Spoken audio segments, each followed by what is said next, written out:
우리 1절에서 16절까지의 말씀을 함께 읽겠습니다. 우리 한 절씩 교독하시고요.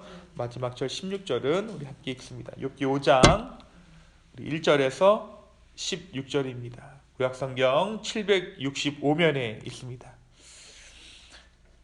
너는 부르짖어 보라. 내게 응답할 자가 있겠느냐? 거룩한 자 중에 내가 누구에게로 향하겠느냐? 분노가 미련한 자를 죽이고 시기가 어리석은 자를 멸하느니라. 내가 미련한 자가 뿌리내리는 것을 보고 그의 집을 당장에 저주하였노라. 그의 자식들은 구원에서 멀고 성문에서 억눌리나 구하는 자가 없으며 그가 추수한 것은 줄인 자가 먹되 덫에 걸린 것도 빼앗으며 올무가 그의 재산을 향하여 입을 벌리느니라. 재난은 티끌에서 일어나는 것이 아니며 고생은 흙에서 나는 것이 아니니라. 사람은 고생을 위하여 났으니 불꽃이 위로 날아가는 것 같으니라. 나라면 하나님을 찾겠고 내 일을 하나님께 의탁하리라.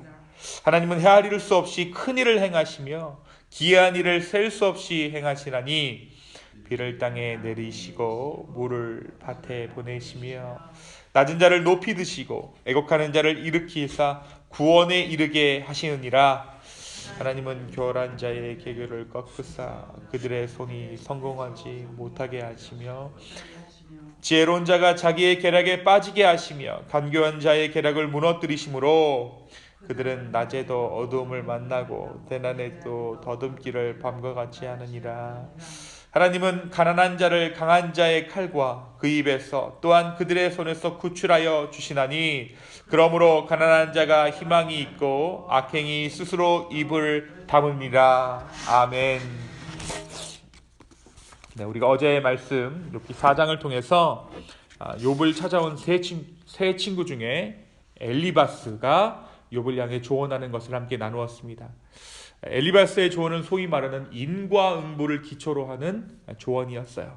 모든 것에는 원인이 있다라고 말했던 것이죠. 그래서 지금 당하고 있는 이 욥의 고난도 욥의 죄라는 이유가 있을 것이다 라고 애들러 말합니다. 또한 그는 영적인 권위를 강조했어요. 그가 체험했던 초자연적인 어떤 영적인 체험을 근거로 자신의 권위가, 자신의 조언이 권위가 있음을 은연중에 드러냈던 것입니다. 오늘 말씀에서의 친구 엘리바스는 4장에 이어서 5장에서도 욥이 고난을 당하고 있는지, 왜 고난을 당하고 있는지에 대해서 변론과 훈계를 이어갑니다.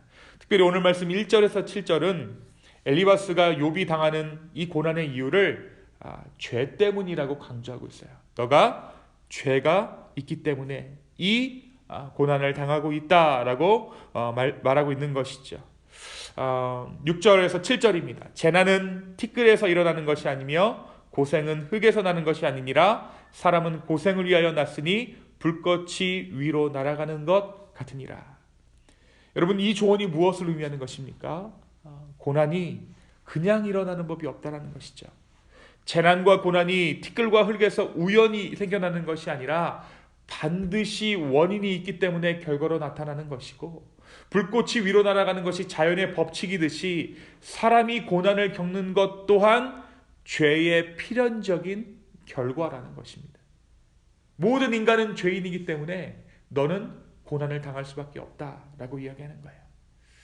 욥이 죄인으로서 죄를 저질렀기 때문에 고난을 겪는 것이고, 누군가에게 호소를 한다 해도 그 죄가 해결되지 않는 한 그 누구도 도와줄 수 없다는 것이죠.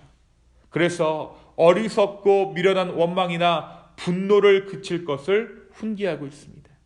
이것이 욥의 고난을 바라보는 친구 엘리바스의 논리였어요. 이어지는 8절부터 이 엘리바스가 욥에게 말한 이 고난을 벗어나는 방법에 대해서 기록하고 있습니다. 그 해결책이 무엇입니까? 8절에 기록되어져 있죠. 8절 한번 볼까요? 8절 다 같이 한번 읽겠습니다. 시작. 나라면 하나님을 찾겠고 내 일을 하나님께 의탁하리라. 네. 이것이 이 엘리바스가 이야기했던 욥의 죄 해결 방법이죠. 회개하라는 것이었어요. 하나님을 찾고 하나님께 모든 것을 의탁해야 하는 것은 고난 중에 있든 평안하든 인간이 마땅히 해야 하는 일인 것입니다. 그런데 엘리바스는 여기에 나라면이라는 말을 붙였어요. 나라면, 내가 만일 너라면 내가 이렇게 할 것이다. 내가 너의 입장이라면, 다시 말해 엘리바스는 너가 지금 당해도 되지 않을 고난을 겪고 있다. 나라면 징계의 징조가 보일 때 이미 하나님께 회개했을 것이다 라고 지금 일장연설을 하고 있는 것입니다. 엘리바스는 이처럼 욥에게 고난에서 벗어날 수 있는 해결책은 하나님을 찾고 의탁하라고 말하면서 하나님은 어떠한 분이신가에 대해서 9절에서 16절을 통해서 이야기합니다. 하나님은 측량할 수 없는 큰일을 행하시고 생명의 원천인 비와 물을 공급하시며 낮은 자와 슬퍼하는 자, 또 가난한 자를 세우시고 악한 자를 꺾으시는 분이라고 이야기했던 것이죠. 여러분, 오늘 우리가 읽은 9절에서 16절을 그냥 따로 떼어놓고 읽으면 잠언입니다. 틀린 말이 아니에요. 지혜의 말입니다.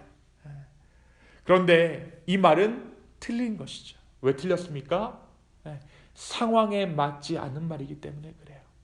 여러분, 누군가가 심각한 고난 가운데 있는데 그 앞에 가서 위로한답시고 우리가 잠언을 읽는다면 그것이 어떻게 그 사람에게 위로가 되겠습니까? 바로 그와 같은 일을 지금 엘리바스가 하고 있는 것입니다. 이 언급 후에 엘리바스는 2장의 결론으로 하나님의 징계를 거절하지 말고 잘 받아들여 회개하면 반드시 회복을 얻게 될 것이라고 말합니다. 그리고 그것을 어떻게 확인할 수 있는가? 라고 이렇게 언급합니다. 27절입니다.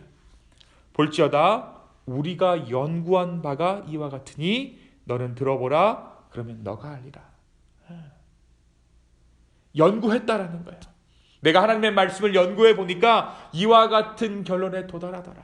그러니까 너의 그 고난쯤 아무것도 아니다. 너도 곧 알게 될 것이다 라고 지금 엘리바스가 욥에게 조언을 하고 있는 것입니다. 어떻게 보면 이 결론대로 회개해서 다시 이전의 삶으로 돌아가야만 한다라고 강요 아닌 강요를 지금 하고 있는 것이죠. 사랑하는 성도 여러분, 오늘 말씀 우리에게 무엇을 말해주고 있을까요? 먼저 우리는 엘리바스의 조언에 대해서 생각해 봐야 합니다. 오늘 엘리바스의 말은 구구절절 옳은 말이죠. 하지만 틀린 말입니다. 하나님이 악인을 벌하시고 의인을 구원하신다라는 말이나 하나님은 죄인을 징계하시나 회개하고 돌이키면 회복하게 하신다라는 말은 맞는 말입니다. 하지만 이 말들은 영문모를 시련을 겪는 의인 욥에게 들어맞지 않았습니다. 결과적으로 엘리바스는 욥의 탄식을 분노로 해석하고 있어요. 욥의 절망을 시기로 매도하고 있습니다. 욥을 미련하고 어리석은 사람으로 취급하고 있는 것이죠. 여러분 한번 생각해 보십시오.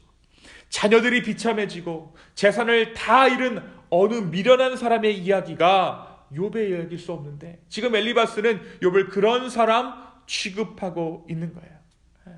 사실은 욥이 미련해서 자녀도 죽고 재산도 잃었다는 비난을 조언의 형식 삼아 지금 엘리바스가 하고 있는 것입니다. 너가 죄를 지었기 때문에, 너가 악인이기 때문에, 설령 너가 죄를 짓지 않았더라도 사람은 모두 다 죄인이기 때문에 너가 지금 고난이 있는 것이야. 여러분, 저와 여러분도 그렇지 않습니까? 조언을 해주러 가서 이유를 찾고 있는, 그 사람의 슬픔을 헤아리지 못하고 원인을 찾고 있는, 그래서 문제의 해결책만을 제시해 주려고 하는 것이 우리 인간의 조언이고 우리 인간의 마음입니다. 이것을 소위 메시아 컴플렉스라고 이야기해요. 어떤 일이든지 원인을 파악해서 문제를 해결해 주고자 하는 마음. 여러분, 부부관계에서 이러한 역할들을 누가 하게 됩니까? 남자들이 보통 하게 되죠. 여자가 대화를 시작하는 것은 마음을 헤아리기 위해서 그 대화를 시작한다고 이야기하잖아요. 근데 남자는 어떻게 합니까? 원인을 찾으려고 해요. 결국에는 싸움만 더 일어나는 것이죠. 엘리바스가 지금 똑같이 그러한 짓을 욥에게 하고 있는 것입니다. 사랑하는 성도 여러분, 오늘 엘리바스는 맞는 말을 하기 위해 욥을 희생시키고 있습니다. 때론 우리의 삶에 옳음을 보이기 위해 다른 사람의 삶을 잘못된 삶이라 부정하고 있지는 않습니까? 나의 옳음을 증명하기 위해 다른 누군가의 인생을 폄하하고 있지는 않습니까? 진짜 진리는 사람을 살리는 것이고, 진짜 진리는 사람에게 위로를 주는 것이고, 진짜 복음은 상황에 따른 우리의 태도를 통해 드러나는 것을 믿으시기 바랍니다. 겸손한 마음, 그 진리를 통해 누군가의 삶을 진정으로 위로할 수 있는 저와 여러분 되기를 예수님의 이름으로 축원합니다. 두 번째, 오늘 말씀에서 엘리바스는 하나님은 이런 분이시다 라고 너무나도 당연하게 이야기합니다. 그는 그의 삶에서 그가 겪은 하나님만이 진짜 하나님이다 라고 말하고 있는 것이죠. 하지만 하나님은 한 사람의 인생이 다 담아낼 수 없는 분이십니다. 오늘 27절에 보니까 우리가 연구한 바가 이와 같으니, 우리가 공부한 바가 이와 같으니, 하나님을 알아본 바가 이와 같으니 라고 이야기한 것은 나의 학식이 하나님을 알았다, 꿰뚫었다 라고 이야기하는 것입니다. 하지만 그렇지 않아요. 일평생을 다 깨달아도 다 알 수 없는 것이 하나님의 어떠하심일 것입니다. 유한한 우리가 무한한 하나님을 깨달을 수 없다라는 것이죠. 유한한 우리가 영원한 하나님을 깨달을 수 없다라는 것입니다. 오늘 나의 삶에 일어나는 그 일을 섣불리 결론 내리지 말아야 할 이유입니다. 주님께서 내 삶 가운데 일하실 때 정말 나의 이전의 경험을 의지하는 것이 아니라 주님께서 새롭게 내 삶에 일하시기를 기대할 수 있는 저와 여러분 되었으면 좋겠습니다. 교만한 자는 주님이 일하실 수 없습니다. 이미 하나님을 예단하는 자에게 하나님은 일하시지 않습니다. 하지만 겸손한 자는 하나님께서 그의 삶 가운데 일하십니다. 제가 옆에서 보기에도 그래요. 저거는 분명히 저렇게 결론이 날 것 같은 그 일을 당하고 계시는 성도분이 계세요.